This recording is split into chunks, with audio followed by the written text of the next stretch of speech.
চট্টগ্রামের বাজারে চড়া দামে বিক্রি হচ্ছে শিমের বিচি। মূলত শীতকালের মৌসুম হলেও চট্টগ্রামের বাজারে আগাম জাতের শিমের বিচি বিক্রি হচ্ছে কেজি প্রতি 700 টাকায়। এছাড়া অন্যান্য সবজির দামও বেশ চড়া বলে জানান ক্রেতারা। মৌসুমের যে সবজি সেই সবজির বাইরে চট্টগ্রামের কাজীডুরি বাজারে পাওয়া যাচ্ছে শিমের বিচি শুধু একটি সবজির দোকানে, তাও কেজিতে 700 টাকা। এত দাম দিয়েও কিন্তু মানুষ কিনে নিচ্ছেন। যারা স্বাস্থ্যবিদ তারা বলে থাকেন শিমের বিচি অতিরিক্ত শরীরের যাদের পুষ্টি দরকার এবং সবজির যে পুষ্টিগুণ তার মধ্যে সবচেয়ে বেশি যে পুষ্টিগুণগুলো যে সবজিতে পাওয়া যায় তার মধ্যে অন্যতম হচ্ছে শিমের বিচি। এই শিমের বিচি সাধারণত পাওয়া যায় শীতকালে, কিন্তু চট্টগ্রামের কাজীডুরি বাজারে এই সময় শিমের বিচি পাওয়া যাচ্ছে, তবে একটি শুধু সবজির দোকানে তারা এটি সংগ্রহ করেছেন সীতাকুণ্ডের এক সবজি চাষির কাছ থেকে।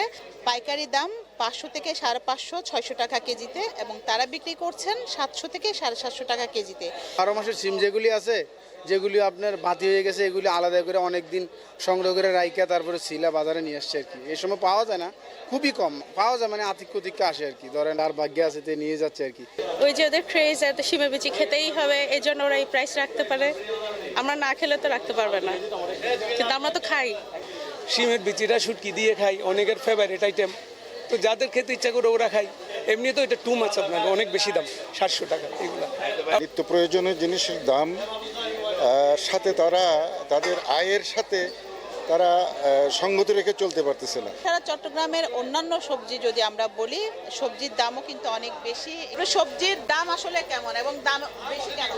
বৃষ্টির কারণে মালামাল নষ্ট হয়েছে, ক্ষেত নষ্ট হয়েছে, এগুলো উৎপাদন হইতে সময় লাগতেছে। 15-20 দিন পর আবার সময় কমে যাবে। সবজির বাজার কিন্তু অনেক চড়া। বাজার যারা রেগুলার করছেন তাদের মাথায় হাত। চট্টগ্রামের কাজীডুরি বাজার থেকে রুনা আনসারী, দীপ্ত সংবাদ।